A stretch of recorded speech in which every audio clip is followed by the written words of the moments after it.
All right, let's just start this big party tonight. Welcome everybody to the Virtual Glass of Wine. We are tonight celebrating lots of people, lots of shows. We have the nominations for Best Comedy Series, Best Drama Series, and Best British Program. So I'm just gonna be really quick and just list the people that is nominated, mentioning who is actually here with us, who could attend. So yeah, so don't mind me looking here, but it's a long list. So, okay, so best nominated for series drama, we have It's a Sin, edited by Sarah Brewerton, who couldn't be here with us, unfortunately. Mare of Easttown, and we have Naomi here with us, and Amy is coming or is here already.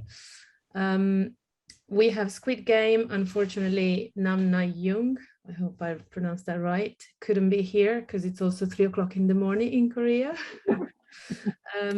Succession, edited by Ken Eluter, Jane Rizzo, Ellen Tam, Brian Cates. We have, in theory, Ellen and Brian joining us tonight, at least they said. Yeah, Brian is here already, great. Then we have Best Edited Comedy Series. We have Motherland, edited by Nigel Williams, who tested positive for COVID, so can't be here with us, unfortunately. We have Sex Education, and we have here with us Steve Ackroyd, David Webb, Phil Hignett, and Isabella Curry, who might pop in, apparently, we'll see. Then we have Ted Lasso, edited by Melissa McCoy, AJ Catoline, Francesca Castro, and we have all of the 3 of them here. Then we have The White Lotus, edited by John Valerio and other persons. We have Heather here. John should be coming if it isn't here already and I missed him.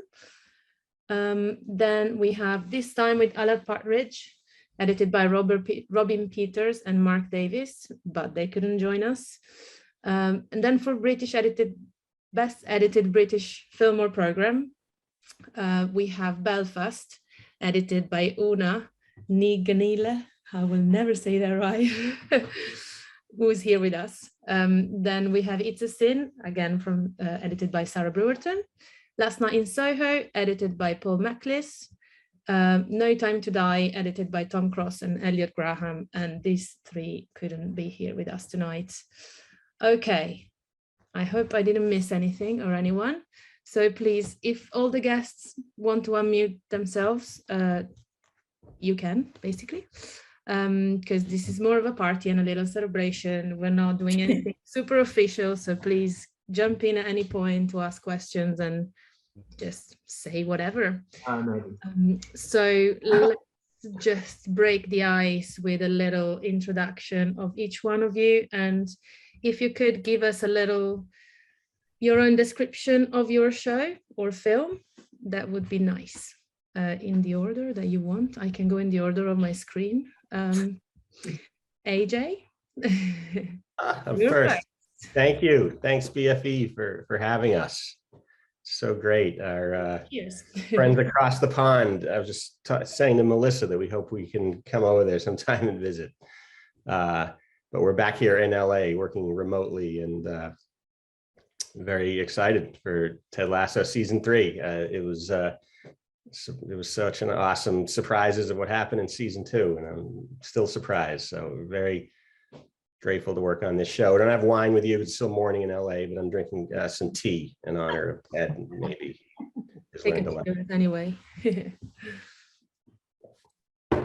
Tell us a bit, what is Ted Lasso about, for whoever doesn't know yet? But, how would you describe it if to someone who didn't see it yet? Wow, it's I would say it's not a comedy or a show about soccer. It's definitely an inspiring show about being your best self. Yeah, I enjoyed editing it. I learned that in comedy, sometimes the best note you can get from the studio and the network is, I watched it and oh my God, I cried. It's just a great note in comedy. So maybe we're doing something right. I don't know. Maybe Mel can jump in here. Go for it. Yeah, no, I mean, I don't. Well, how do you describe Ted Lasso? Yeah, American football coach comes to coach, European football, and hilarity and love ensue, I guess, from there. And you get to meet our ragtag cast of characters, and hopefully everybody's fallen in love with all of them as much as I know we all have. So we just love everybody, all the whole team, and coming together as a family, and the coaching staff, and the the behind the scenes, and the players, and everybody. It's a fun mix, kind of like a workplace comedy. That kind of, I guess, does that do it? Does that sum it up? And shout out to our post team too. We have Francesca Castro, who helped us edit on season 2. So do you want to? Lasso is a show about mentorship. You want to say something as well, Francesca? Oh, no, I mean, yeah, we have an amazing post team, came together, started the show before the pandemic hit. And I think, creating the show with Melissa and AJ and Alex, the other editor on the team, it's kind of just brought us together. It's a show about, growth and self-reflection, and just believing in yourself and others. Yeah, mostly, yeah. Before I go to the next one, I just forgot. Chris here is my co-host, and so is Calif, by the way. Well, they're here for me, but I don't know for you. So yeah. Well, next on I have David and Phil, Sex Education. Tell us. What's Sex Ed about, David? I've got no idea. 3 seasons in, I still have no idea. No, we have worked on the most glorious show to work on for the last 3 seasons.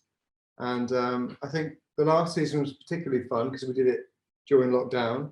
We had a little COVID bubble where 3 editors, a director and a producer were working in the middle of Soho in the middle of pandemic. And it was a really lovely experience, which is not really what you should say about COVID, but it was great. And I find certainly that I discover things that I never knew about, and having teenage kids at home, it's kind of quite informative to get the zeitgeist on what the fuck I should be thinking. And it's informative. Sometimes we struggle with that a bit because we're thinking we're making a comedy, but actually, I guess the moral imperative is always there. So it's an interesting show. It's not just laughs. In fact, I think we were excluded from comedy categories in any award shows for the first 2 seasons because we weren't deemed to be funny enough. Some of us still aren't funny enough. I certainly am not funny enough. Steve is hilarious. But it's a fun show. I think the great thing about comedy is it doesn't just have to be pratfalls and japes.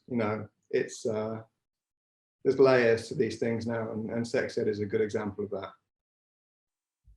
Fantastic. Nice. David and Steve, do you want to add anything to that? Yeah, Steve, what's the show about? Nobbing, bonking. No, yeah, it's great. It's such kind of like a massive group of people now in the cast that it's about everything now. They cover every facet of life and sexual orientation and everything beyond school, and there's as many adults as there are teenagers in it. It's just a real glorious thing to edit because every 2 minutes you're somewhere else with somebody else doing some other strange, montage or whatever. It's a good fun program to cut, definitely.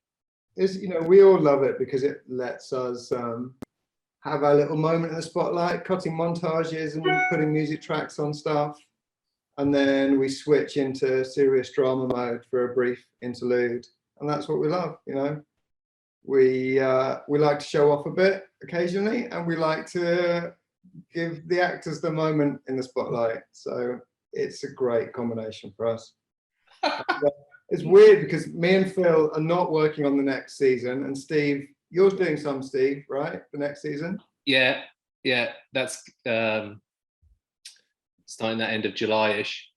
So it's odd to be saying goodbye to a show worked on for 3 seasons, but you know, that these things happen. We're moving on to other things. Yeah, but we feel quite sad about it. Because you guys didn't get the call, did you? No, we burnt the bridges. We had too many opinions. So you're known for keeping your powder dry, Steve. All I do is sex ed. The rest of the other 4 months of the year is holiday. But yeah, it's a delightful show to work on with friends and producers and directors we work with that are our buddies, and it's a shame to have to go on to work with other people that we don't know that might be more challenging, but there you go, that's kind of the role of it, isn't it? You got used to them, and now it's all over again. Yeah. But having said that, the great thing is Dave and Phil are both doing jobs during sex ed in the same building as me, so we still get to play table tennis at lunch. You still get to lose at table tennis at lunch. Oh, okay. We're changing the locks. We want to know at the end of the season who's won the most. Okay, let's move on to Mare of Easttown, Amy and Naomi. Hello. Hi, Amy. Hello. Nice to see you again. Nice to see you, Roberta, Christopher, everybody. It's an honor to be here with this group of people, some of whom I saw the other day at the Editors Guild thing, AJ. Hi, Amy again. And everybody. This is a more interesting meeting, more fun than perhaps. I digress. It's much more fun. So, celebrating you and Naomi. So, well, let's see. Mare of Easttown. It's a family drama with a murder mystery thrown in it, and that's what we used to call it, because that was the focus of our editing. Was, you know, the family drama came first and the murder mystery came second. And so, you know, it's been quite a ride since the show came out. I think my virtual glass of wine, it was right after the show came out. I can't remember when it was. Was it like last summer? October or so, end of September. Oh yeah, okay. So yeah, like so much had happened. You know, that we didn't expect Naomi or any of us really who were working on it, that the show would have gotten like such a huge response. I mean, you know, we knew people would be interested because Kate Winslet was in it, and that it was a good story. And we were so pleased and just surprised at how people reacted to it. Naomi, do you have any thoughts to chime in? Hey everyone, thank you for having us. Yeah, I guess I would add to that just that, I mean, well, Kate Winslet is Kate Winslet, right? And so that's just what a gift to be able to work in collaboration with her, really, to craft that performance. But we had really an amazing cast top to bottom. And that was something that also was so exciting for us. I think oftentimes when you do have a star like Kate who shines so brightly, you might hesitate to be away from her for long periods of time in an episode or to really focus on other characters. But there was such amazing work by everyone involved. It was one of those just rare and exciting moments when everyone's bringing their A game and everyone believes so much in the story that you're telling, and it comes together. I think as editors, we all know that those are not those opportunities actually for everything to really fall into place and to come together are more rare than we might like. So that was pretty awesome. And Jean Smart, if I may just name drop. Jean Smart. Yeah, that was like having Jean Smart. Just cut to Jean Smart. Yeah. We used to joke that we wanted to have a web series spin-off of just Jean's YouTube channel, you know, but as, you know, as Helen, as the character, you know, Manhattans with Helen and Dan. It was, you know, I'd still like to make that, frankly. Maybe we'll, you know, maybe now that we've said it out loud in a public forum, maybe the word can trickle back to HBO and we can make it happen. It's time to But yeah, but thank you, you know, for nominating us, and it's always a thrill to just get recognized for your work, especially from a group of peers across the ocean. I mean, it's so exciting. So thank you. Thank you. Welcome. Tremendously. All right, next on I see, let's do White Lotus. Heather, and I don't know if John have arrived at all, but I don't see John. Yeah, I work with John Valerio, and like most of us, we were working during the pandemic, and it was great in a way because Mike has a house in Hawaii, which is kind of what inspired him to write the show, and he wanted to work there, so we flew there and worked there. wow. And we were kind of like in a little bubble, and it was just so beautiful. It was great. And what's the show about? Well, it's like a social commentary with an ensemble cast dealing with themes of a sort of an upstairs, downstairs, with the wealthy people who come to stay in the hotel versus the poor schlubs who work there, the regular folk. And you know, what happens when those groups of people intersect. Mm-hmm. I always think, I know it's considered a comedy, but it's really a tragedy, you know? It is. So very sad, which I think is why it's powerful and why people, you know, responded to it. And I think that's true for a lot of the comedies here today. You know, when it has some bite or has some edge, you know, it's not just funny.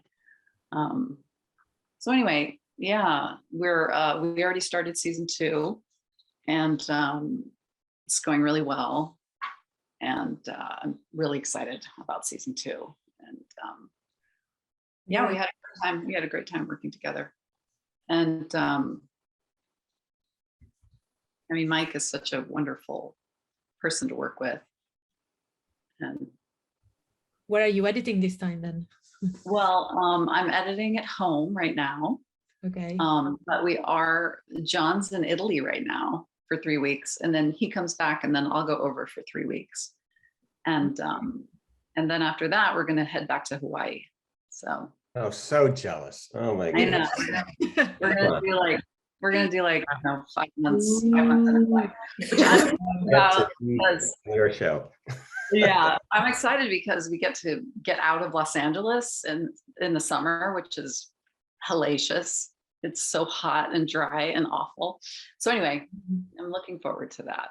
Amazing. Sounds really good. Seriously, is it hard to edit in Hawaii? I mean, I wouldn't be able to do it, but I don't know. No, I would be so distracted by like running outside all the time. Right, Amy? It's hard. It's hard. Nothing will get done. You get a lot of sand in your keyboard. I'd have to propose that whoever wins. I know. I think I want to try. Like last time I was there, I thought, oh, I'm gonna learn how to surf or something. But you know, that's crazy. No, that didn't happen. But maybe I'll try to learn how to paddleboard or something silly. But you know, you can be at the beach in 10 minutes. And you know, like in LA where I live, by the time if you go to the beach, you can have a beautiful day. But by the time you get home, you're exhausted because you had to drive through an hour or more of horrible traffic. And you're like, why did I go to the beach? It wasn't even worth it, you know? But in Hawaii, it's worth it. Wow. So, I can anyway, I want to thank you so much for inviting us. It's so nice to feel like, you know, you're part of an international team or you know, cohort. It's like so meaningful. And especially what happened with our academy this year, you know, it's nice to it's nice to be recognized and you know, join forces with editors around the world. So mostly the ones that edit the editor section together after they gave it the award, right? That poor editor. Okay, next on we go to Belfast. Una. So can I just second what Heather said about thank you for the sort of cross Atlantic pan global team. And also, Heather, I was trying to say, whoever is part of BFE, I think we should do a campaign that you get one of us each time. We can do a cycle through all these 62 people to edit with you in Hawaii. Okay. Like well, you're welcome to come visit. I'll have an extra bedroom. Never say that to a group of I'll pick you up at the airport. So Belfast, as everyone else has said, we made that during the pandemic, and I think we were one of the first British films to shoot in September, actually August 2020. Yeah, 2020. It's a passion project, an independent film. We made it for just over £1 million. So it was Ken's passion project, and then all of us who worked with him, it became our passion project. And for anyone who hasn't seen it, it's the stories told through the eyes of a child, of a 9-year-old boy whose family are facing the rising troubles in Northern Ireland in 1969. And the film tries to capture, I think, sort of a celebration of community and family, and it has some humor. It has, because it's told through the child's eye, we were able to sort of sidestep getting too entrenched into the politics of the time, but we were able to touch on it with archive. And yeah, it was a real privilege to edit that film with Ken. It was his personal story, and my family obviously are from the north as well, so I understood it. We would be working class Catholic background, Ken is working class Protestant background, so it was quite good that I was very privileged that he actually asked me to cut it with him, and I think it was good that we had that sort of balance and that we could sort of forensically get into the material and discuss things and shape. So one of our big challenges was just to hone it down to size. The first cut was 2 hours 20, and it was quite a rich, not flabby 2 hours 20, but we kept just refining it until we got it down to, I think it's 1 hour 42 minutes. Yeah, so it's a celebration of family and community of all persuasions, Catholic, Protestant, and the Hindu shopkeeper, Mr. Singh. Although now Northern Ireland is much more diverse, but at that time in '69 it was quite broken down into Presbyterian, Methodist, Protestant, Catholic. Well, thank you. Okay, we have last one. Brian, do you want to tell us something about Succession? Is Ellen here too? Ken and Jane? Sure. Ellen, if you're here. Ellen, show yourself. Oh. No. Well, if not. No. Hi, I'm very honored to be here among all of you. I came on just for season 3 to do 2 episodes, so I feel very grateful to Ken and Jane and to Ellen for letting me into the Succession family. It was a thrill. It was a very difficult show, a very fun show. If you don't know, it's a media empire family, the worst people in the world, but when the show works, I hope you find them sympathetic, and I kind of feel like they love each other as well, which I think I might just be getting that from hearing a lot of interviews with the cast during like award season, but I really feel like they just show it in the most fucked up ways and not all the time. So I guess looking for the kernel of humanity in everyone was sort of part of the editing challenge. And also we just shoot a ton of footage, and it's incredibly gratifying to go through and look for little gems and try to build performances and stuff. But the acting is so good that kind of everything's a gem, so that's also a challenge. Yeah, it does feel sometimes that it's a bit filmed, like it feels nearly like a documentary at points, Succession. It's shot it's shot with a lot of swingles, so you have to sort of no 2 pieces of coverage are the same, so you have to kind of be eagle-eyed about watching everything and really just being very on it, having good assistants. Shout out to Buck, my assistant. I don't know if you're on here, but yeah, but it was a joy. And it's ironically, we're kind of a British show because our showrunner is British, so it's great to be honored by you guys. I'm in New York, but we feel very binational as a production. And it's in the DNA of the show. Amazing. Talking about assistants, actually, I think, do we have also Bob Allen, Heather's assistant? No? I don't know if he's here. I don't think he's not yet. Yeah, I invited him. He'll come to the ceremony. Ceremony, great. Roberta, can I say hi to, I see Carly is there, Carly Brown, my first, and Timmy, who was the second for a period. We had a couple of seconds because of the low budget nature, but Timmy and Carly, just say hi to them. Hello. Hello. Hi. Thank you, Nina. Thank you for the shout out. Nice to see you all. Nice. Oh, hey. Well, seeing as we have basically a lot of little teams going on tonight, can we hear a little bit how you all share the work or share the episodes, or how that cooperation works in all these shows, please? Whoever wants to start. Now it's like random. On Mare of Easttown, I was the only editor on the show for a little while, and then I realized when because it all happened during COVID, the lockdown, the show went on hiatus for 6 months, and I was able to sit there and just edit away and do whatever. And then when they were going to crank back up to doing shooting the rest of the show, I was like, I'm going to need help. And that was when I asked if I could bring Naomi on to help me out. And Naomi and I had worked on 2 other shows together. And I knew she was a really good editor, and I really wanted to work with her again. And so, that's how Naomi came onto the show. And then when they saw the show, she was like an additional editor for a little while. And then HBO wanted the show sooner than later, of course, because, they were running the shows. And I was just like, Naomi needs to take over these episodes, and we need to do them together, because there's just no way this work isn't going to get done by one person. And so we co-edited 3 episodes, and that was how Naomi came on. But so how do you work, and how if you're co-editing, because I always found I've never really done that myself, but how do you really, because do you share scene, does each of you edit a scene and then you put it together and you sit in the room together? Yeah. It was fun. It was really fun. It was by the time I came on, we were fully remote, so we were never in a physical room together, but we would be on Evercast. And in fact, the first episode, it was Amy, myself, and Craig, the director, and Amy was sort of running the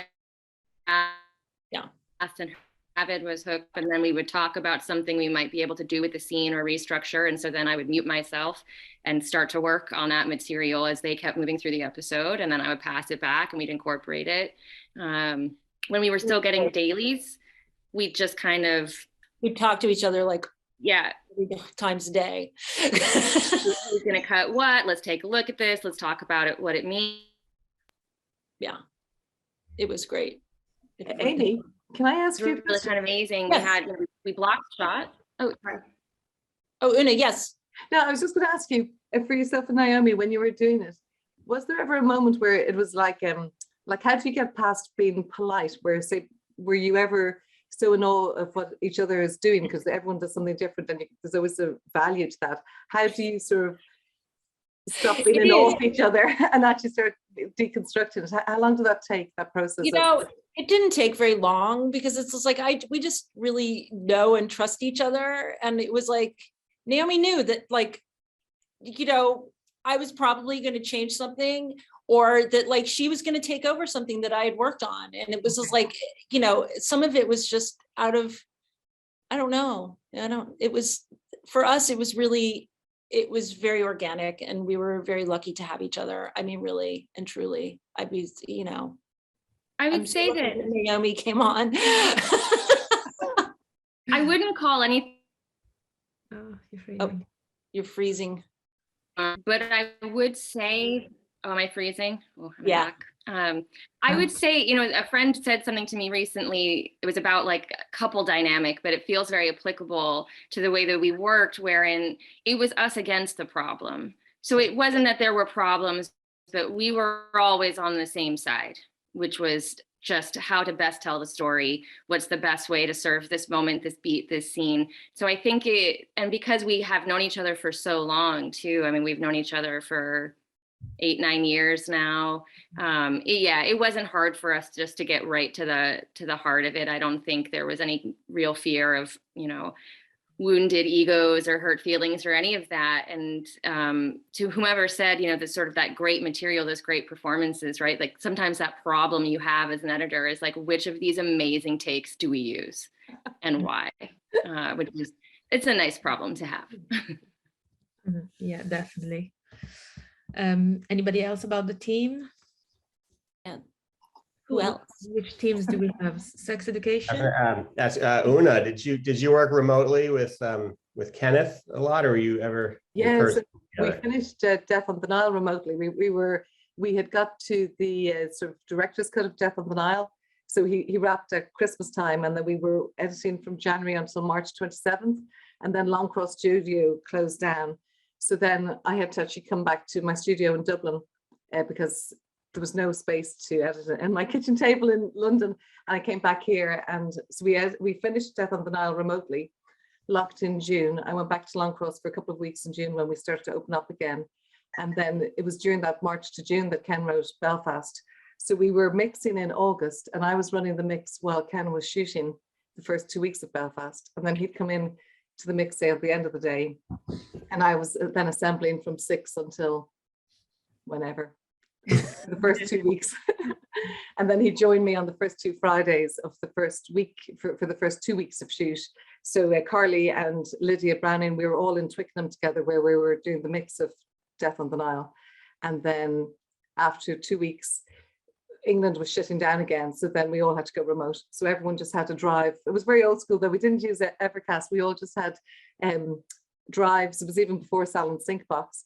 We had drives, and I could email bins, and just I was downloading and sort of assisting myself at home.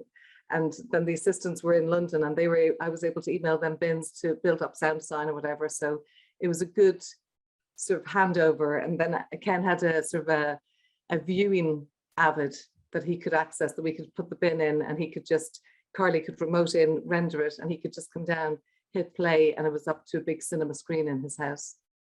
So then I'd phone him at 8 a.m. But it was good. It was just a constant. I'm sure all of you are the same. Working remotely just means that if you wake up at like 4 a.m. on a Saturday morning with an idea, you can sort of drag yourself out of bed and just switch on the app and try something out. So it had that benefit because we were on a very tight schedule. Yeah, but you're right. A lot of editors, like you say, they have a small space at home, so it's not convenient for them to work at home. I've enjoyed it. Yeah. But I know it's been a challenge for a lot of editors, and I think a lot of them are happy with it. It depends if you have it depends if you have cats or very young children. I think. Yeah, I have young children and a dog. I think Ken would die if I actually asked him to come here. I'd have to go back to England. Emmy's leaving us. Let's say bye to Emmy. Bye, everybody. See you soon. Amy, you're going. I'll go back to work. Thanks for coming. Thanks. It was great to have you, even for. Good to see you. Bye-bye.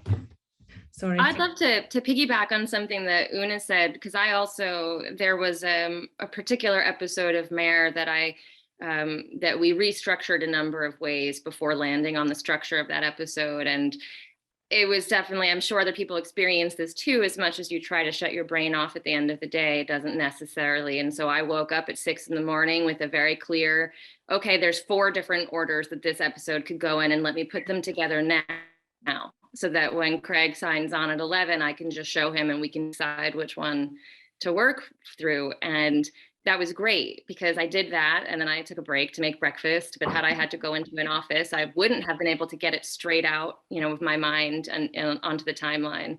The danger, of course, also is then when you're at home and home is work, sometimes you never leave work. So finding that balance is definitely a challenge. And I would say I was lucky. I live alone, so I didn't have to worry about kids going to remote school or someone else working from the same small space that I have. I was lucky to have a good dedicated space of my own. Amazing. I did a whole series during lockdown where I was at home, and my step count during the day got unbelievably ridiculous. There's one day where I did something like 12 yards in a day. And that's from the bedroom to the living room. Not good for your health, I don't think. No. Oh no. I have small children, but I also, when I was cutting episode 201 last year, in I have a little back house here, but my window had mirrored glass. And so I'm working and I'm chatting with Frankie, who's my assistant, who's on, and I was showing her something on my computer. So I was FaceTiming, and a hawk crashed through my window. And I thought a gunshot went off or my light exploded, and I'm screaming and she can't see. And I look down and there's a hawk under my chair and shards of glass everywhere. And yeah, he survived, but he was like out of it and couldn't fly. So I had to pay for like a person to come and wrangle him out of because he couldn't figure out how to get out of the house once he got in. So he was just like walking around this giant hawk. Anyway, so that's the fun of working from home that I experienced. And I don't know if anybody else has quite as wild of a story, but you know what? I don't have as wild a story. How did you check the sex of the hawk? How did you know it was a man? Or First thing you do. He came through the window with such aggression. It just had to be. Hawk, right. I was screaming so bad, and Frankie thought I was being murdered. And my sitter was inside with my children, who she just locked the door because she thought I was being murdered. So I was like, well, thankfully, like I was the only one going down from the murderer, the murderer hawk that came in. But yeah, it was my most eventful day working from home, I have to say. And I had to board up the windows and then get a person out here. I think because it was mirrored glass, but it's like this thing's been here since the 60s. So it had been that many years before anything like this had happened. So it was just I think he got low and saw himself and went to attack because he dive bombed. And also, so it wasn't tempered glass. I learned it wasn't up to code. It was like, I was really lucky because there was daggers. What scene were you editing, Melissa? What scene were you editing? Maybe he didn't like what you were doing. I know. I was gonna say for days after this story, Mel was pitching we put Alfred Hitchcock type music and yeah. I don't know, Mel. Where are you getting that? Well, it was so funny because I was cutting the episode where the dog gets hit by the ball. And so I was like, I was trying to explain it to everybody, and I don't think anybody got kind of like what that experience was like for me, because it happened, I was all by myself, and everyone's like, yeah, whatever. And then I'm like, no, like it flew through. It was a series of, or whatever Ted says in that episode, where it's like a series of unfortunate events that led to this poor hawk being passed out in my back house. Can I just say on your behalf though, thank goodness it was your house, because then you took him to the vet and saved his life. I know. I was like asking around, and I called my mother. I was like, what do I do? And she goes, just drop him out into the street. I'm like, I'm not gonna you can't do that while you're editing Ted Lasso either. I mean, you're editing Ted Lasso. You just exactly. yourself at that point. But Melissa, for wildlife stories, I know this has nothing to do with editing, but when I was in series 1 of The Crown, I was also assembling from home and from Dublin, and then I heard this terrible crying in my back garden. And short story is, there was a very sickly fox that had got himself trapped. So I had to run down to I had to email, I won't name the director, because I had to just say it was a family emergency. And I had to run down to get a chicken to coax the fox into a cat cage and drive him to a wildlife centre that's like an hour outside of Dublin. And he made a full recovery. 3 weeks later, he was out of the wild. But like you, I had to pay all the money. And then I had to work late emailing the Crown saying, I'm so sorry, I have to step away. But at least it was the Crown. I'd come up with girls. Where did you get your chicken from, Luna? Just get a chicken. You had a I chicken. had to go down to the equivalent of Sainsbury's. It's called Super Value. And is the chicken in therapy now? No, it was a cooked. It was a pre-cooked hot chicken. It wasn't just a fox having sex with a young lady fox outside. Can you imagine if I interrupted that? I like that we've been doing questions. Bill's questions are all about sex. You're keeping the theme of sex education going. This is good. You go into your head a bit too much. That's why we were hired. We were hired because of our extensive knowledge of all things sexual. Also, it might not have been a male fox having sex with a female fox. It could have been a male and a male. Exactly. Either way, I might have just scuppered someone's good fun evening, but he's alive at least. David and Phil, I just wanted to tell you how much I love your show. I love Sex Education. Oh, ditto. Thank you very Oh, much.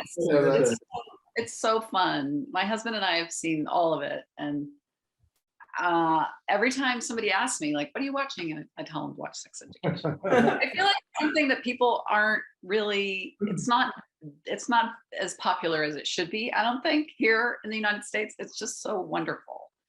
White Lotus is one of those shows where you're so proud to tell people that you've watched it or that you're watching it. So it's like sort of a badge of honor. Thank you. That's how I feel about Sex Education. Yeah, and then the editing is gorgeous. Yeah, it's great. Thank you. Thank you. That's most kind. Yeah. Is it big in the States, sex ed? The show or actual sex ed? Do people have sex in the States? Do they do that? No, because I was just wondering whether it's because we know that like viewing figures for it were massive, but you never know where it's being watched and whether it's a European thing or whether it's. I mean, maybe it's because maybe younger people, maybe people my age weren't watching. Maybe it was more younger people that were watching it, but I don't know because I'm very old. we found that when we did the first series, we assumed that it was all going to be 18, 14 to 18-year-olds watching it, but it didn't. I mean, all of our circle of friends were watching it. It was like 40-year-olds, Yeah. So great. It's so great. We'll never know with streaming. Netflix doesn't release any. Yeah, you don't know. No. Yeah. No, and your use of music is wonderful too. Yeah, I really love it. Thank you. That's really kind. We put so much effort into that, and we have this really weird. I hope Matt Biffer's not on this, but we have this really weird relationship with our music super Matt, who's a lovely guy, who has probably placed about 2 songs in the entire season of 3 seasons of Sex Ed, and I think it's a familiar thing for all of us, and it's not really a combative thing. It's just. It seems strange that someone gets recognition for something that we all work so hard on, because we spend an inordinate amount of time auditioning tracks and failing and then replacing them and trying again and again. Yeah. And, that's what we do. Yeah. No one really notices apart from other. I notice. I love when we can experiment with music. And Heather, the music you use in White Lotus is amazing. All the Hawaiian music. Also that montage, you use that Bach song and for the montage at the end with Armand. I watched that sequence so many times. Well done. Oh, that's nice. It's a really strong use of music and sound. It's really big and strong, isn't it? The way you craft it. It really is. Yeah, we found our composer because I used one of his tracks in our temp score, and Mike really freaked out when he heard it, and it just happened very quickly and easily. Like, he loved it, he called him, and he was on board. Wow. And as the stuff started coming in, it was fantastic. It's like we get new tracks and we just blast it, dance around the room because it was so good. And of course, we massaged stuff and made changes and everything. But then John, the other editor, has a music background. He was like a violin prodigy as a kid, and he discovered that Hawaiian group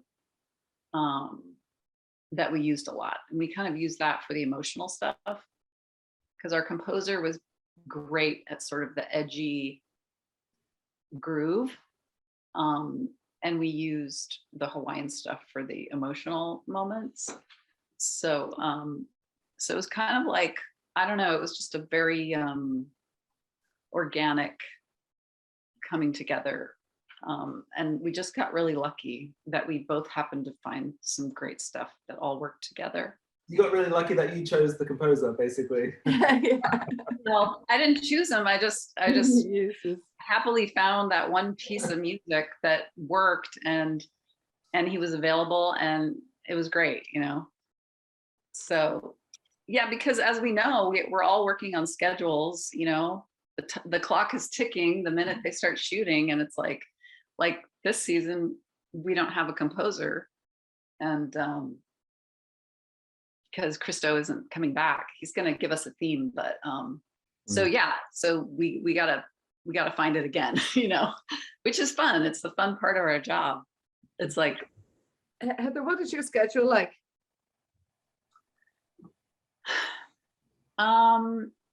It's, I think this season is even shorter than last season, but I don't know, it's all going to be okay.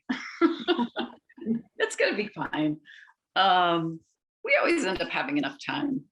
I mean, when did we start shooting? We started shooting about 6 weeks ago, and we're going to be done at the end, like maybe the end of November. But we're going to start airing, I can't remember when, like October or something. Okay. So yeah. That's good. There's a couple of questions from the actually, I've got a question. Maybe let me get in first. I have a question for Frankie. Hi, Frankie. Because I did kind of my research into all the editors who are here tonight, and in particular, you and also Ellen Tam, who worked on Secession, both have been assistants on the show, and then got upgraded to edit. Would you mind telling us a bit more about like your experience, like having worked on the show for so long and then getting to edit it in the end? Because we've got so many people who are in BFE and also probably watching now who are assistants as well, and I think that's a really, really interesting perspective that we rarely talk about. Oh yeah, of course. Oh yeah, well, thank you for the question. Yeah, last season, I mean, I've been with, you know, Melissa McCoy for a few years now, Ted Lasso being our third show together. And we just developed like a really, you know, strong relationship, very similar to Naomi and Amy, and, you know, their sort of collaborative workflow.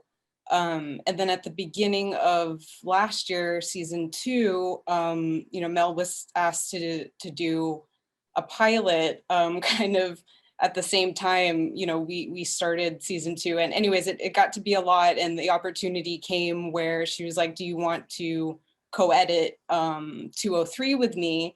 So immediately, you know, jumped on that opportunity, and you know, did what I could. And then she came back on, and yeah, we just went through notes together and got a feel for things. And yeah, I'm just really lucky to have, you know, found her when I did, and she's just been like an amazing teacher, an amazing partner in the cutting room. I've learned so much. And yeah, I mean, any piece of advice for any assistants watching right now would just be to, like, you know, if you find that editor that you really jive with, you know, creatively, and also even on a personal level, like, hang on to them, because you'd learn so much.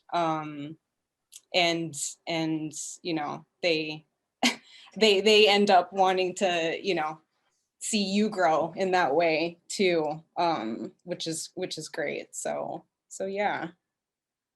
Sorry, did that answer your question? Brilliant, thank you. Okay, great. Yeah, thank you. Yeah, just keep on doing the work, you know, because people notice, whether it feels like it or not, you know. The work speaks for itself, and you only get better too as you keep going. So yeah. And what about like having to change then from being an assistant to the editor, like that experience? What the pressure or the stress that you might have? Yeah, I mean, a lot more stress. I think we've all been there, right? It's you're second guessing yourself, you know, like you get episodes of like imposter syndrome every now and then. You're like, you know, wanting to follow your gut, but then you're second guessing, you know, should I use this take or this? But this, you know, he seems happy here, but do I want him to be happy? You're just going through all of these things in your head. But yeah, like I said, the more you practice, the more you get into it. I think the more in tune you become to that instinct, to those instincts, which is great. It is quite difficult, I gotta say, to jump between assisting and editing because they're totally different brains. Like the assisting realm, like I personally love sound design and all that stuff. So, but then it's just, you got to switch your brain, like, you know, in a whole different way. Yeah, like episode 2 and 9, what's behind me. I didn't co-edit this one, but I'm really proud of the sound design that I put into this one. If anyone's seen this episode, it's kind of, we go into a very surreal sort of world. It's a departure from the usual Ted Lasso that I really enjoyed. So yeah, it's quite difficult to jump between the two, but you know, it's hard work. But it's all worth it. It's all worth it in the end. Yeah, it's been a fantastic show to work on and grow with all these amazing people, with AJ, Melissa, Alex Zabo, our amazing post team, all those guys. Frankie and Alex are assistant editors and who are going to be doing more editing. Yeah, do so much sound work on our show because so much of it we need to sell in the room. You know, we have so much games and crowd and our music score, and so we really, you know, and then we have a great sound team that it goes to that just enhances it, but we have to kind of set a lot of a base, and assistant editors really help with that layer of storytelling. And Frankie and Alex are amazing at it. In fact, our sound team, our supervising sound editors, are always like, "Oh my God, this is amazing! I need to steal you guys." Phrases like, "If you ever want to join the dark side of sound and get away from the picture, we'll have you because you're so good." Is Alex here as well? Is that him here? No. He's on the Zoom, I think. We should have given him the link to talk. There he is, Alex Zabo. Hi, Alex. Hello. Hello. Do you I mean, as an example, Alex took that scene where they're all chanting "wanker, wanker" at Ted, and they didn't really think that through. They only had like maybe 6 people chanting it, and he was able to layer it in and just make it sound like it was a stadium of 10,000. So there's little moments early. It's great to have a creative assistant behind you like that. But say hi, Alex. Hi. You guys talked a lot in a good way. So I have nothing to say, but thanks for having us. Yeah. You're welcome. Shall I ask this couple of questions from the audience? So Can asked the just cut to Jean smart point Naomi made me chuckle and think, how much is performance a factor in considering when to cut, what to cut, etc. Anybody? I think it's for everyone. Nobody. Come on, shy people. You will have such good actors going on, so you have to tell us. Maybe can I ask, like, because talking about like Jean Smart, she does a lot of comedy, and then there she's playing a much more serious role. How do you find like whether the performance and then your way you edit affects how she comes across? Well, I think for Mare, you know, it's so interesting. People in the comedy category have sort of talked about, you know, some of the reasons these comedies are so successful is because there's so much drama innate in these stories, right? And so these categories are useful, but not fully descriptive, right? And I think that Mare also was a show that had a lot of humor in it. So, and you wanted that humor, you needed those, you know, much like life, right? You needed that respite from some really dark material within the crime story, but also within the family drama. You know, it's from the impacts of suicide, of addiction, right? All of these things. And so, but like all of us, right, we all live very nuanced lives, and it's never just one thing. So I think that it was, you know, Jean clearly has some very powerful emotional moments in the series, but is often also that voice of hilarity, the sort of the only one who can speak a little directly to some of Mare's idiosyncrasies, you know, and how she's sort of barreling her way through the world.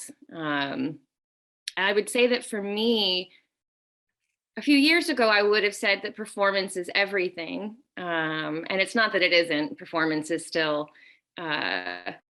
of huge importance, but in terms of assembling material, I had the great opportunity to work with Tarek Anwar on One Night in Miami, and that was an opportunity that I took to really to speak with him about his approach, because we had a lot of dailies for these very talky scenes, and he put them together so fast, and I was in awe of how quickly he moved through a copious amount of material. And I asked him how he did it, and he said, well, you know, I actually don't worry about performance too much on the first pass. I think about where I want to be, what angle do I want to be in, where do I want the camera, what shot do I want to be in, and I put it together, and then I go back through and I re-review all the performances.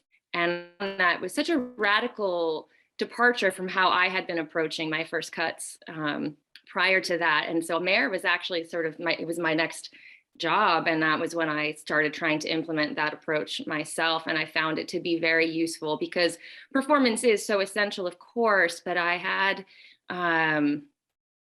at times cut myself into corners by being so wed to that I must construct this scene around this one beat, this one moment, this look, this line delivery, and then you can sort of find yourself between a rock and a hard place. Whereas when I started thinking about, no, what's the overall flow I want to create for this scene, I could move so much faster to get it together. And then that detailed performance work just had a little bit more efficacy, because I was doing it once I had an overall structure. And maybe that's how a lot of other editors work. It wasn't how I worked until I had the opportunity to work with Tarek, and that changed a lot for me, if that answers at all the question. Most eloquent explanation of the two, I think, diametric opposite approaches of what we do that I've ever heard. And in a microcosm, Steve and I have had this dialogue throughout. Steve and I have worked together for the last 20 years, and we've had very different approaches. And my approach is what you just said. I do things as quickly as humanly possible where I think I might want to build a scene. And by the time the director comes in, I will have looked at everything, but I don't look at it first. Whereas Steve has the exact opposite approach, and neither is right. It's just no, you're right, Dave. You're right. I mean, I am right. I do it because I have terrible ADHD, and I need to get to something as quick as humanly possible to satisfy that need to get there. And then I will look at it after I procrastinated, played some ping pong, had some coffee, done whatever. I will get there. I will look at everything, but only just before we come in. Whereas Steve has, my colleague on Sex Ed, does the opposite. He looks at everything before he even starts. And to me, I would be having an absolute heart attack if I didn't have a timeline. I do. I'm perpetually having a heart attack. I think the way I work is I want to absorb everything before I commit to anything, because I don't want to waste my time. And I know that sounds mad, but you know that thing, like, I know that some people, in order to get the first cut down, which is really good, will look at the selected takes, just go bang, okay, I can look at the other takes later. I need to be proactive and get something down. But I always have this thing in my back of my head, what if they're wrong? What if the selected takes aren't the best take? Yeah. What if take one's the best take? And I construct a whole scene around a take, and then finally I go back and I look at this take, and it says, I need to be the one that you're cutting around. This is the best take. And then you've got to go back and redo it. And if you've got the indulgence of time, great, you can do it however. But I always feel like you might not be able to go back again. You might not be able to analyze everything. But you're absolutely right. It's absolute lunacy to attempt to watch all of your rushes and absorb them all in a day and then cut the scene. It's just madness. So I guess I'm mad. I think. Yeah. I'm so glad you finally got to that. I will say that I do watch all the dailies first. That has not changed for me. I do watch all the dailies first before I make a cut. But I've taken to taking fewer notes on my dailies and making those first decisions more quickly, because I think that constant heart attack, right, that would be that questioning, am I doing it right, is this where I want, and now I try to just move through that first pass so much more quickly because I can always make changes, instead of that sort of anxiety based approach that I used to take, which was like, no, every cut must be perfect before I move on. And I found, you know, you can create some brilliant stuff that way, or you can wind up at the end with a scene that's just a scene and you're going to have to go back and rework it anyway. You know, I mean, again, that's just for me. And you can sometimes really, the way my approach, you can really mess it up because you can sort of have to start again anyway, because you've gone home. This is the gem. This is the moment. I've got to make that be the moment of the scene. And then everything else just doesn't lend itself to being attributed to that moment. You're like, what am I doing? Why am I making... Don't listen to Dave and Phil. You're doing it the right way around. Oh no, look, Phil and Dave are better at ping pong than I am because of their roots. That's all I'm going to say. I think my approach comes out of absolute necessity. I've done shows with a director who stages everything on 2 cameras for like 6-minute takes and multiple takes on everything and multiple angles. And it's like, I could never make a decision. So it's like, okay, I'm going to make a decision now and commit to it for this moment in time. And I'm going to change that decision until we lock. And that's how I approach it. I think you're right, David. I think for action, I think you are right. When you've got a huge amount of footage, it's really good to just bash through it and do it with that sort of frenetic energy. And then there are other times I'm more like, say, what Steve and Naomi are saying. I do try and watch everything, sometimes from a documentary background, of just trying to see which is the performance I believe in order to construct around that scene. But I think you are right. There's no right way. But sometimes it's really good when you have bashed it out and then you go back, or at least to know your rushes, so that you know there's a moment, like the scene, the film I'm cutting at the moment, there's a beautiful shot. Timmy is here, who's the second, of just a little girl at the window with the back of her hair. And I was just like, oh, I'm definitely going to use that somewhere, even though there was nowhere really to use it, but I just found a way to just squirrel it in. And I think it'll actually, when the film is finished, I hope that shot is still there, because I think it just has a truthfulness to it, which I wouldn't have seen because it wasn't, marked or anything. I mean, weirdly, we come from the world of kind of commercials editorial, which is like selecting to the nth degree, where you look at everything, you make select roll, and then that select roll gets shorter and shorter, and then you make your thing out of that fine cut. And trying to apply that approach to drama was just like, oh my God, it's impossible. Yeah. So I guess everyone's just come up with their own solutions to how to deal with more and more rushes. If you've got 4 hours of rushes on a daily basis, it's like, oh, how do I deal with this?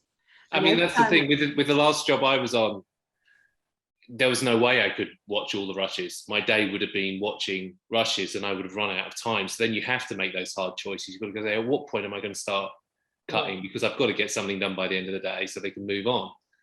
And so, you've got to be malleable. But the other thing that I've kind of realized is that your brain remembers everything, doesn't it? Mm-hmm. When you're watching those rushes, you think, oh my God, there's no way I can store all this. But those, as you say, like the little moments. From Spotify. Oh no, my daughter's about to hit play on Spotify. I'm going to mute myself and ask. Bruno Mars is coming.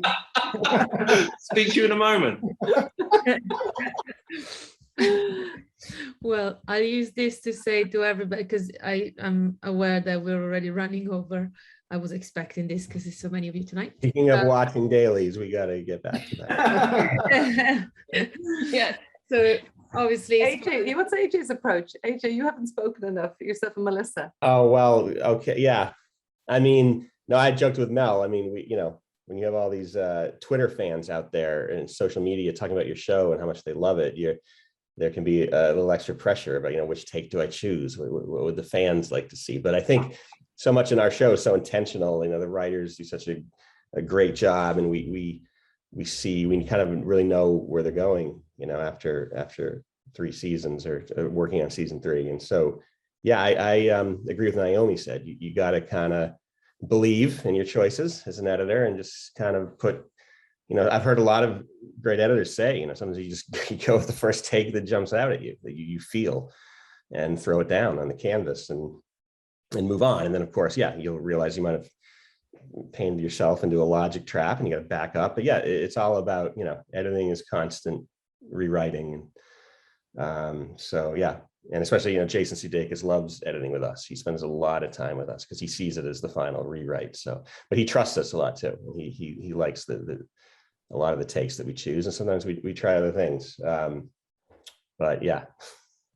It's a funny question that they're saying, does anybody enjoy the late stage exec wood pipes in with the inside? Have you used all the best takes? I also enjoy the moment when the exec asks, do you have an insert for that? And your answer is, do you think I wouldn't have used it? Right. Yeah, use a better shot. Yeah, of course, we editors always will pick the worst shots to use. And start there. And then, I didn't know. Thank you for that note. To use it better. Sorry if that was ill-timed, but AJ, you were just speaking, and I was watching Ted Lasso, the one where the first time he goes to the sports psychologist and he's on the sofa. And it made me, watching it, I just imagined it that he just was given 10 minutes to do what he wanted on the sofa, and then you had to make something out of it. And, how much of the footage is of that nature? Because obviously, there's a spontaneity in it. And how does that affect how you cut it, your workflow, etc.?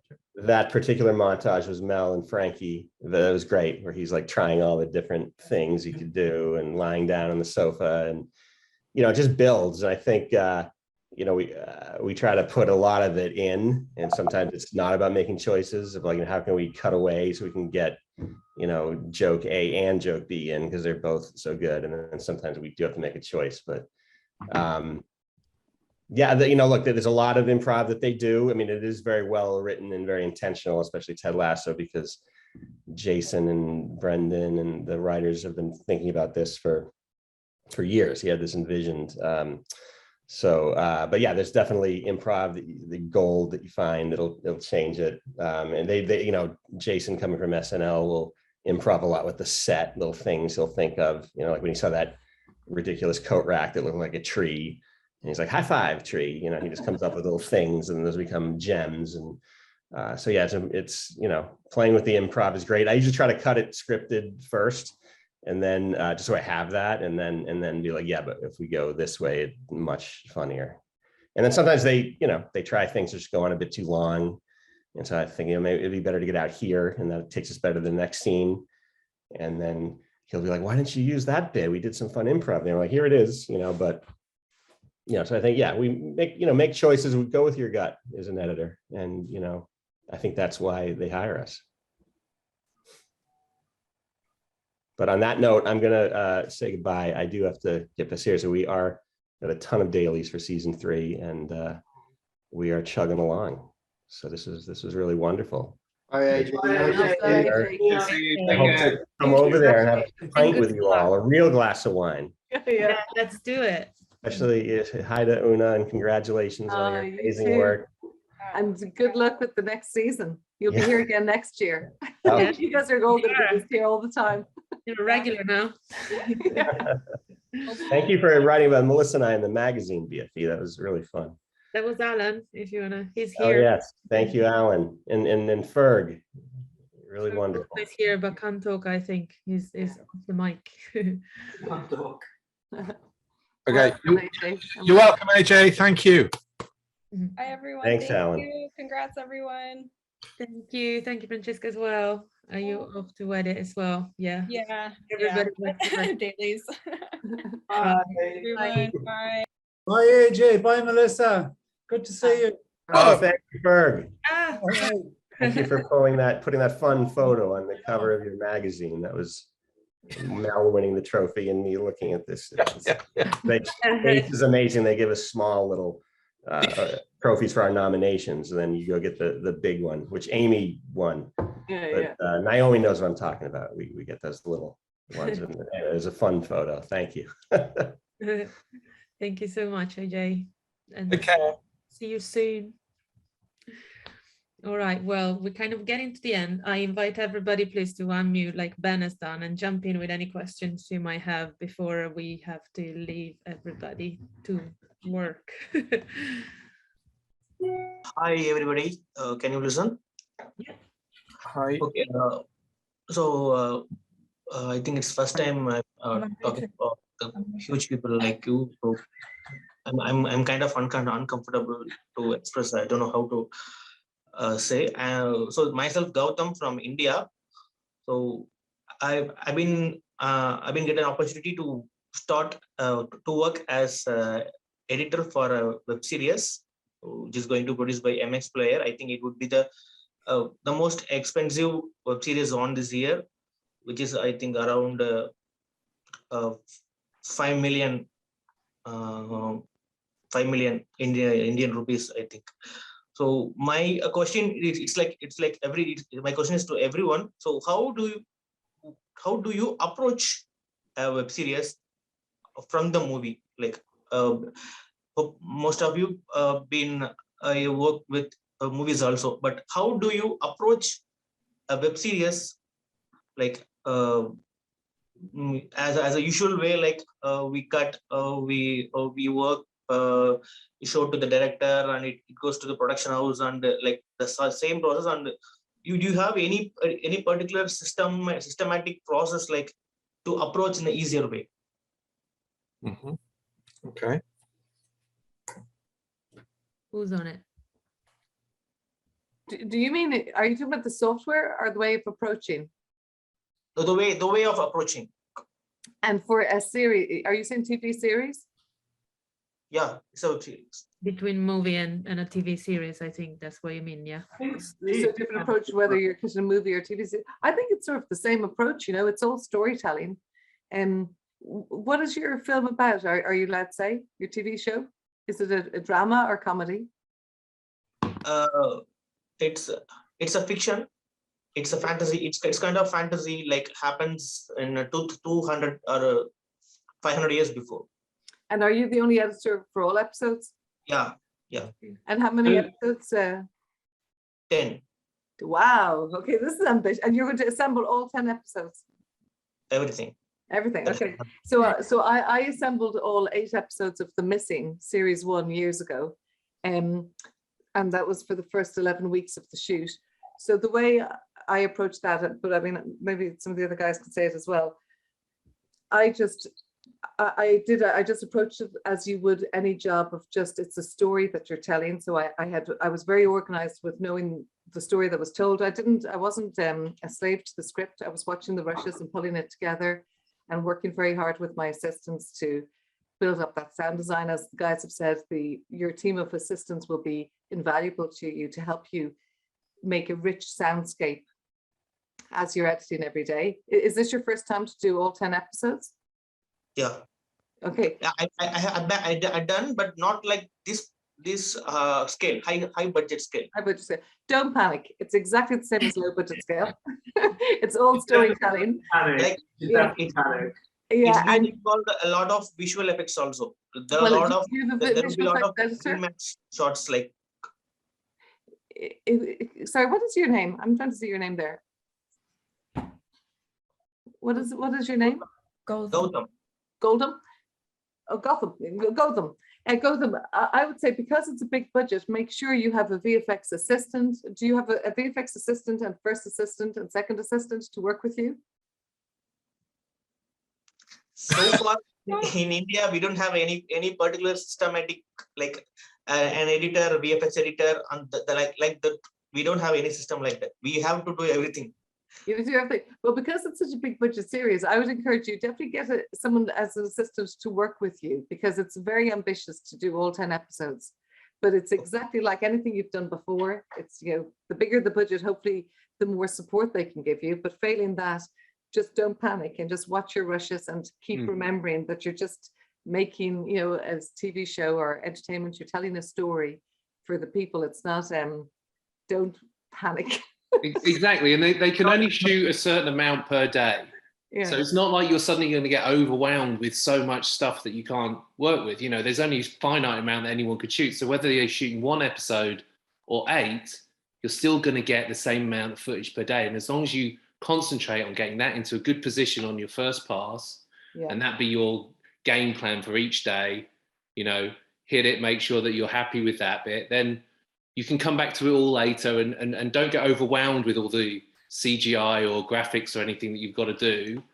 You can only do what's possible, and you've got your 10-hour day or whatever, and just do it and concentrate on each day, and it will all come together. But know your scripts, know where everything's going, know the overall story, so you're not surprised by stuff, and also so you can suddenly go, hey, that's not going to work because I know that this is, you know, so you can call in any problems that you can foresee. But, you know, you've got to virtually take every day as it comes. Yeah, and, you know, Steve, that's really good advice, because Gotham, one of the biggest responsibilities you have is just exactly what Steve said, of if you spot something. I can remember when I was editing The Missing, the director was trying this approach. It was about a child who went missing, James Nesbitt and Francis O'Connor's son, and he tried this thing in the first week where he would just cut to the actor and they would be frozen and not blinking, and then they'd come out of it and they'd start moving. And within the first 3 days of me editing, I could just see that it was so self-conscious that it was breaking the flow of the grief, because it was turning it into sort of like drawing attention to itself. And very quickly I noticed that Frances O'Connor's profile on the back of her head was really more emphatic, because when she was crying and you couldn't see her tears, it was a little bit like that story of Rosemary's Baby, when Polanski moved the camera and all the audience tried to look around the corner. So I was able to very quickly say to the director, that concept of the statue that comes to life wasn't really working, but the back of Frances' head and her profile were exquisite. And then the director, after about 3 or 4 days, he dropped that concept, and then he was focusing on the back of the head and the profile. So I was able to help the director suggest angles that were more helpful for the storytelling. So remember to do that as well. So you don't get, I'd love if you could get an assistant to help you with your VFX though, because I think you don't want to get stuck on technicalities when you should be just pulling the film together and or the TV show and enjoying it, as well as being able to feed back to your director and be a support. If I could add to that, just because early in my career, I cut a number of indie films where I did not have an assistant, and I was the lab. I was, you know, doing the transcodes. I was running the dailies. I was syncing. I was doing it all. And what I would tell myself, if I could go back in time, is to one of the most important jobs you'll have, Gotham, is to manage expectations. Especially if you are not given a crew to support you, exactly as Una is saying, you know, it's particularly with visual effects, because I've worked in a lot of high budget, big VFX shows, and I can do a lot of complicated visual effects, but they take time. And when you need to be crafting the story, you don't want to be spending your time there. But if there isn't that structure built in, you know, you've been chosen to cut this project for a reason. So trust that, trust your instincts, and manage the expectations about what will and will not be doable, you know, by the end of every shooting week or at every sort of stage that you're at for this project. Because it is a lot for one person to try to tackle all of that. And while it is possible, there always something will have to give. So if they're setting an unreasonable schedule, you'll have to push back. And that's scary. And it's very scary, I think, in the start of a career, when you feel like every opportunity might be your last. And it's a little, you know, nerve-wracking to say, this is what I need. But if you've been hired to cut this series, it's because they think that you have something to offer. A great mentor of mine, Lisa Churgan, said to me once, you know, you're hired for your taste and for your opinion, right? And so don't mask those things. But that also means you're hired because they think you can do this job. So then you need to express, this is what I need to do this job that you're asking me to do, that you think that I'm the right person for. This is what I need in order to do my best work. That's something that I definitely didn't have that kind of confidence early in my career. And I suppose some of that is earned only through the doing. But I'd still love to, impress that upon people getting that start, to try to start from that place. Maybe even suggest a hiatus between the end of shoot and the director coming to you, that you get 3 weeks on your own just to assemble and finish all your assemblies, and let the director go and have a holiday and then come back to you after 3 weeks if you can, in the absence of a team. Send him on holiday. He'll love that. Yeah. Maybe they can go to Hawaii and hang out with Heather. Yeah. She's got a spare room. She'll get them at the airport. Yeah. Good luck, Gotham. I hope it goes really well for you. Thank you. It's not like I fear or something. I haven't experienced, even as an assistant, I haven't get an offer. I didn't get an opportunity to work in a larger scale projects like 100 crore kind of. So I suddenly jumped from 5 crore to 50 crore. So maybe I would have left some easier way. So that's why I asked. It's normal, I think, to be anxious. I will speak only for myself. At this point, I've worked on projects of all kinds of budget range. And as Una said, it's all storytelling. But certainly as the stakes, kind of raise in your career, it's normal to have concerns. But again, everything that you've done has led you to this point. So you have to just trust that you are exactly where you need to be and you have what you need to do the job. Yeah. Thank you, Naomi, and thank you everyone for being so supportive. Thanks a lot. Maybe my English would be so hard or uncomfortable, so I'm quite excited and I'm quite uncomfortable too. I don't know how to express, so kindly pardon me if, in case if you feel uncomfortable. Thank you. Good luck, Nathan, with it. Good luck. And I got them just say one last thing to you, because like we were saying, I think we've all done those sort of low budget films where you've had to do everything. So if you do find that they are being unreasonable, I think Naomi is right. Do push back, because then if they have a high expectation and they expect you to do everything, you can't do everything if you're on your own and you're editing a 10-part series. So if they are disappointed you haven't done the VFX and you've just put a little caption because of time constraints, do push back and say to them, well, you could do it if they can give you support. Otherwise, they have to just give you time. So don't be afraid. I think that was good advice, Naomi. Push back those expectations, because I've been there as well, where they've given you nothing and they expect everything. And all it means is we just die a death and work too many hours and go blind in the process. And the work suffers. Truly, I do believe the work suffers as a result. So it's about being given the tools that you need to do your best work. Thank you for all these. Good luck. Yeah. Come back every week and tell us how you get on. Yeah. Before it's too late, I need to remind everybody that we can still vote. Whoever is a BFE member, vote until the 25th of April. And also put forward people for the Chris Crookle Award for Breakthrough Editor and Michael Jones Award for Outstanding Assistant Editor. There I said, and 29th of April is the actual award ceremony, so you're all welcome there. So there, I've done my job here. Now, everybody unmute yourself. Obviously, if anybody needs to leave, we understand. It's late now. We kept you here an hour and a half now already, but we are staying longer if you want. So yeah, if anybody has more questions, I think there was one actually. Not so sure. Can I make one comment? I was actually on my bicycle for most of this, and I was laughing as I was cycling. I was listening to the discussions about the foxes and the chickens. And the eagle is the funniest VGOW we've had, I think. You must have looked really clever on your bike like that. Amazing. Nice. There was just a question that they might not feel comfortable saying. Shy. What is the key thing for the comedy editors? What is the key thing to landing a comedy scene, and how do you fight the urge to rework everything when the jokes aren't funny anymore? We should say like thank you, Naomi. Oh no, she's Bye. gone. Yeah, sorry, I have a cut to get out, so I do have to get back to the admin. But thank you all so much. I don't mean to derail this question, but this was so lovely. You guys are all amazing. We'll see you on the 29th. Bye. Bye. Bye-bye.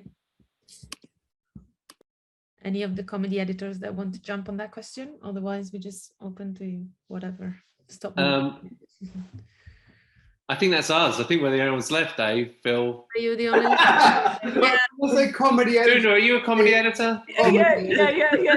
Just qualified for comedy. Only one left. Yeah. Oh, the question was reworking stuff because things aren't funny anymore. When you watch it over and over, and you kind of like you're tired of hearing a joke. Oh, I see. Right, so you get snow blinded by stuff. Can I answer this one? Yeah, go on then, Phil. Go on, Phil. Go on then, Phil. I get to answer one, right? I have the worst memory, which I think is a really good thing as an editor, because I forget how funny things are. So when I watch an episode back or whatever, like if I'm watching, like I did the last series of Stafflet's Flats, and when I would watch that back just as a whole episode, I would laugh every single time. I mean, it's a great show, it's really funny, so that helps. But I would say the best thing is to have a short memory. A goldfish memory, yeah. That would be my... I'm not letting you watch all the dailies, yeah? Yeah. And probably watch with somebody else, isn't it? Watch with somebody else who might laugh. Yeah. I mean, I've become quite cynical about comedy, and if something is genuinely funny, you will still laugh at it, and it will still just give you a little tickle, even when you're watching it the umpteenth time over.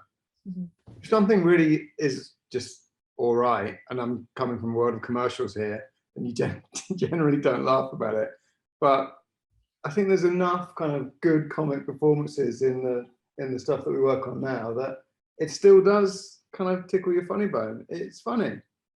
But also you do have to rework stuff, because sometimes you're like, I watched that and God, that was funny. And it's like, yeah, that's because it really surprised you, because it was like the first time you've seen it. But you still have to hone it.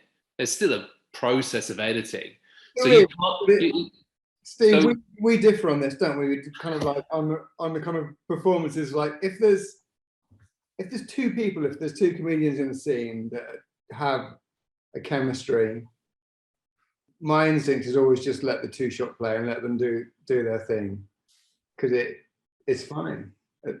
It's funny to see both people in frame at the same time, and I think there's a tendency in our game to overwork things and to keep pushing, and sometimes things are just funny. Let them do their thing. Totally, but if you're watching something and suddenly it's not funny, you can't just think, hey, it's because I've seen it 20 times. It might just not be that good in the end. No, but I think sometimes you've got to go and have a look at it. Sometimes you just have watched it 20 times, it's not funny anymore. Oh my God, we're not telling you the same joke. It's going to cease to be funny. Oh my God, we're getting angry now. Can everyone else just leave and let Dave and Steve have a chat? You're just bitter because I'm in my kitchen and you're at work. In Belfast, the father or the Uncle Jack, he did jokes. I don't know if anyone saw it, but the joke of where did you put the money? What money? The money for singing lessons. That was just an ad lib that Jerry Horn, the actor, did. And I sort of agree with Dave. I laughed at that all the way through, even though the camera's sort of going off him, because he wasn't supposed to really be ad-libbing, and he just was ad-libbing. And thankfully, the camera just keeps moving, so you leave him as he's saying his funny line. But I always found that funny to the bitter end. Sometimes you question your sanity, don't you, when you're still giggling at something that you've seen so many times. And sometimes I've been watching shows where I've been anticipating the thing that's about to come up and texting the director about what's about to happen. About a laugh that hasn't happened yet. You're like, what am I doing this for? That's weird beyond the power. Do you know what, though? The rules that you get given often by directors, because that's how personal feelings are often, there's no hard and fast rule. I've been with directors that will say all comedy is on the 2 shot because it's all about reaction, and if you can get it on a 2, that's great because you're getting the punchline and you're getting someone reacting, and it's all the synergies there, and you don't have to mess with it. And I've got other who say you have to cut to the close, you know. But I think all that proves is that you just got to take each situation as it comes. You just got to look at the footage. Check out Belfast, where it's not on anyone; it's actually on the family as they're walking away. So the action is on the space. Is that what Kenneth used to say to you? Cut the space between people. I find sometimes it's not even the words, it's like the sounds that are around the words, like a sigh or a mouth click or something. It's like, oh, why is that funny? That doesn't make any sense. You don't write that stuff. It's just, that's the thing that's funny. Yeah. And there was a scene in what was the zombie movie with Shaun? Oh God. Shaun of the Dead? Yeah, Shaun of the Dead. The funniest sound effect I've ever heard in my life was Nick winding the camera, taking a photograph of this zombie with a hole in its stomach. And for some reason, I don't know why, I have no clue why, but that sound effect was just perfect. And it just made me bark. And of course, we don't do that now because we don't have winding film cameras anymore, you know. Anyway, so yeah, you're absolutely right. The right sound at the right time floors you. Brilliant. Yeah. What are Dave and Phil? What are you guys working on that you're still in work? We're working on a bottle of white wine. It's empty.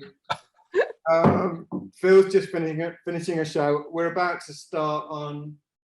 I don't know. Everything's NDA, doesn't it now? So we can't even tell you what. And are you working together? Are you allowed to say that?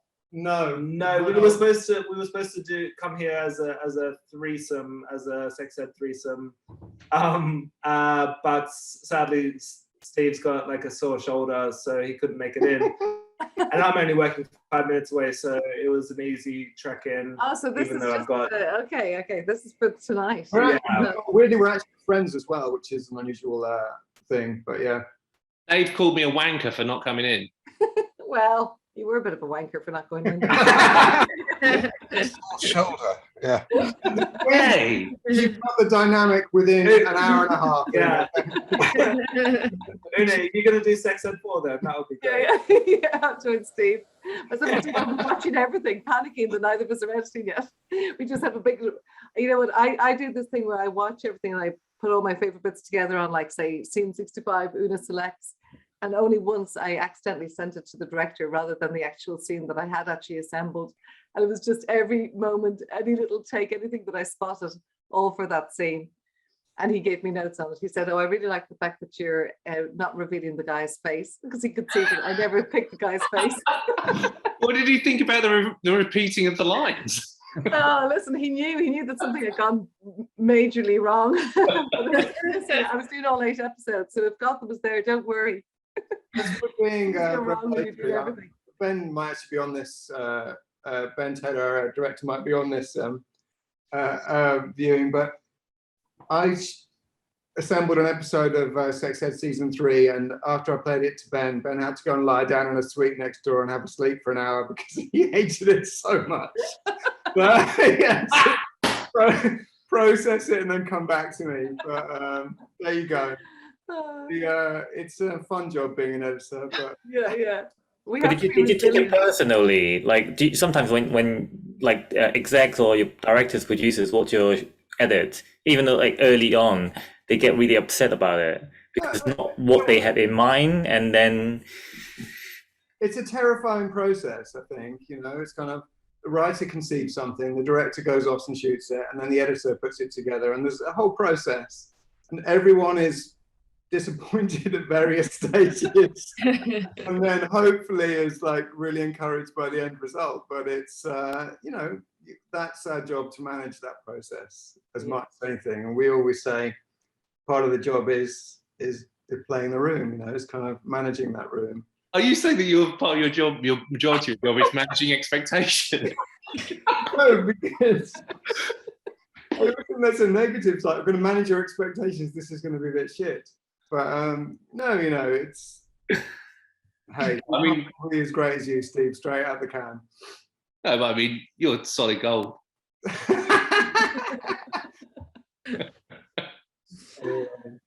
Sorry. What was the question again? Was there a question at the start of this round? I think you've answered it.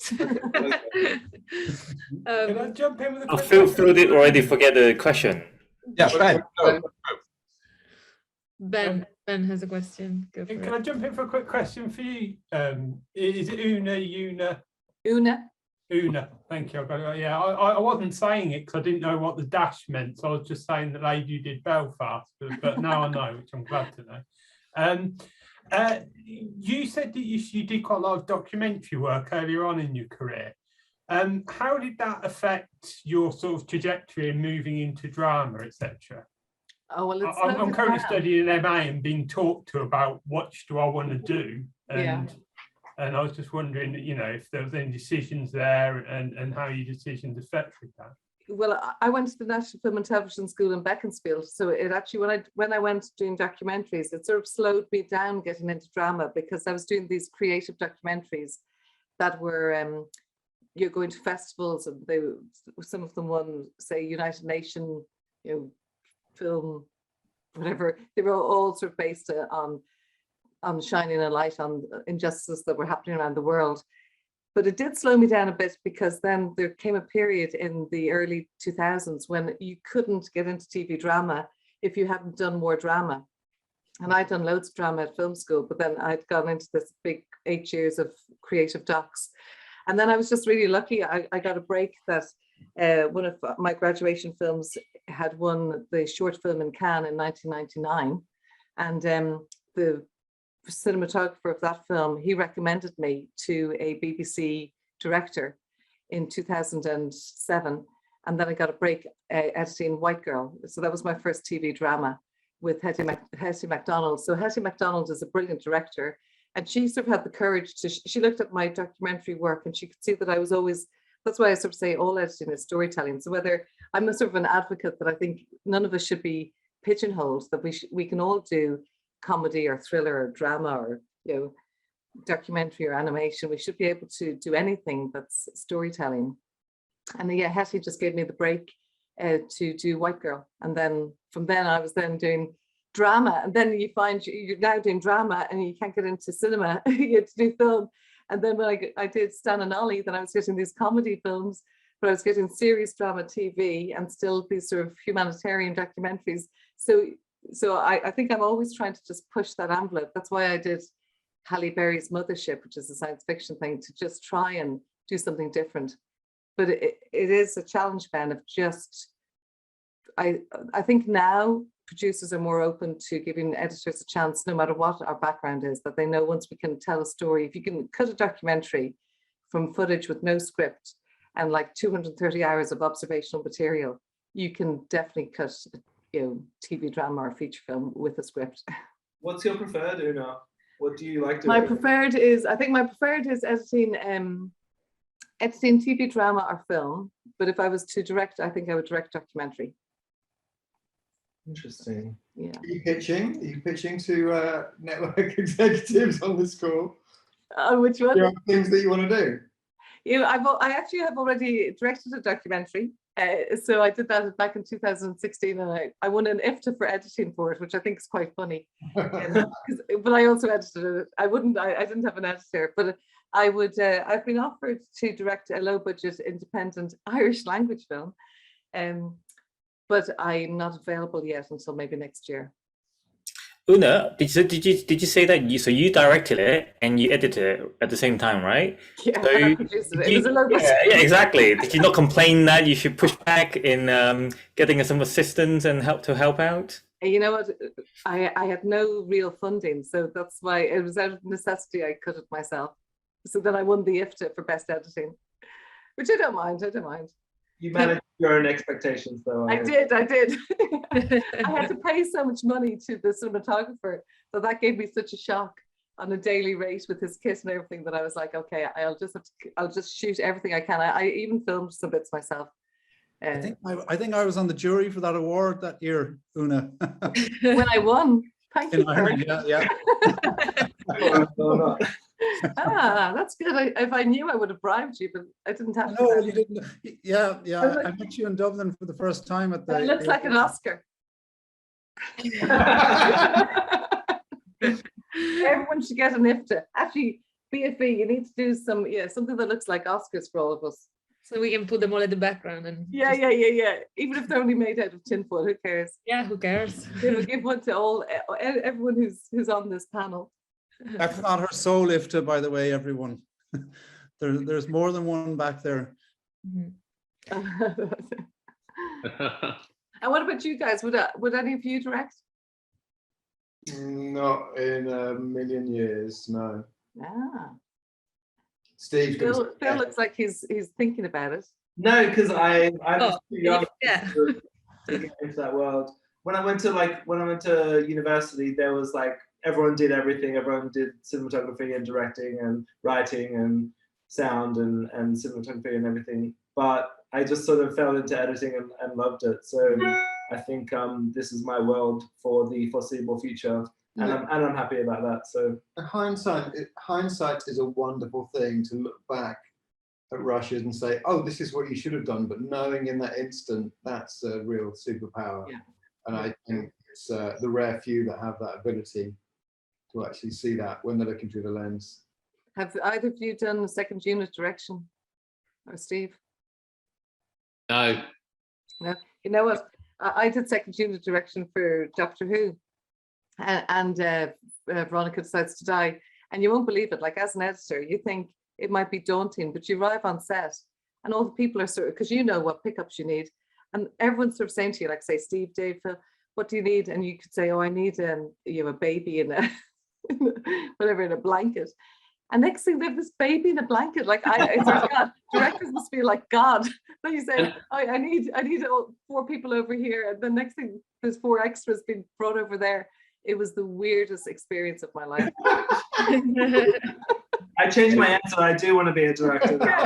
You know what I worked out? I worked out as a director, as long as you know as long as you have your vision, you have an editor who's going to help you, a cinematographer who's suggesting shots, an art director who's doing stuff, costumes, coming with stuff. It's amazing. I can barely get my 2-year-old to do anything I want. You're totally right. Then, in fact, the bigger the budget, the job, the more you have people around you that are going to save you all the time. And then you just have a coffee and you just put your hand out like that and just something. But it's a bit. But because my fear would be, right from fundamentals, like getting on set and not knowing enough about lenses, or oh my God, am I going to cross the line? Do I have to keep watching the actors and all that? But maybe you don't have to do all that. You will cross the line. You can come and ask me, Phil, what's going on. You are? Sorry, I just dissed you, don't worry. Okay, it's good. I missed it, so I'm happy. Can I just say, in all seriousness though, the closest we get to directing is going on set, and I think we probably do this more for commercials, but if you're on set editing from the live video feed and you're seeing the shots as they come in, you can say to the director, this isn't working or this is working, and they have to change what they're doing as a result. So that's sort of the closest thing that sort of I've come to directing, saying what you're doing is wrong, change it, or it's not going to work. Yeah, I think so. That's quite nice. You underplayed it. Having that confidence to tell a director that what they're doing isn't the best thing is a huge kind of Rubicon to cross. To kind of call set and say, actually, this is not working. Oh yeah, but you have to do it though to make sure you get the good stuff. Also, he was a friend as well, the director. I'd worked with him before. Okay, so that helps. That helps, yeah. But I mean, that is it is absolutely terrifying doing that thing where you're calling up going, this isn't working, you need this or this, but if you don't, and you have that gut feeling, it will stay with you and it will always be a problem shot or scene, and you just get to a point where you learn enough to know that something's bugging you. It's a problem. You've got to say it. And even on the last thing I just did, I didn't know the director. I didn't know anyone before. It was the first job I've done where I knew nobody, and I had to do it. But he didn't fully listen because he didn't know me, and he was listening to people who he had worked with before, who he knew. And now that we've sort of finished it, he was sort of saying, next time he would sort of have an ear to what was happening, but he was just trying to do the shoot and he had other people giving him other ideas.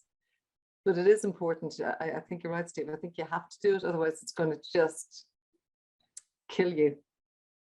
Well, Yeah. not really, not literally. We won't survive.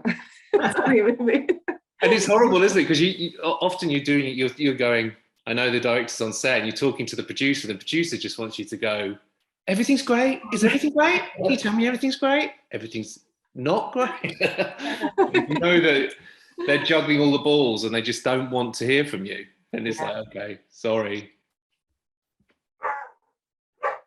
All right. I think I will say, let's finish the recording. So nice seeing all of you. We will let you all go. And it was great to have you vote if you can. And good luck to everybody who's been nominated. Can we just say thank you to Robbie for setting this up and everything? So we really appreciate that. And everyone, Cheers. so thank you guys. Thank you guys. Thank you everyone. Thank you for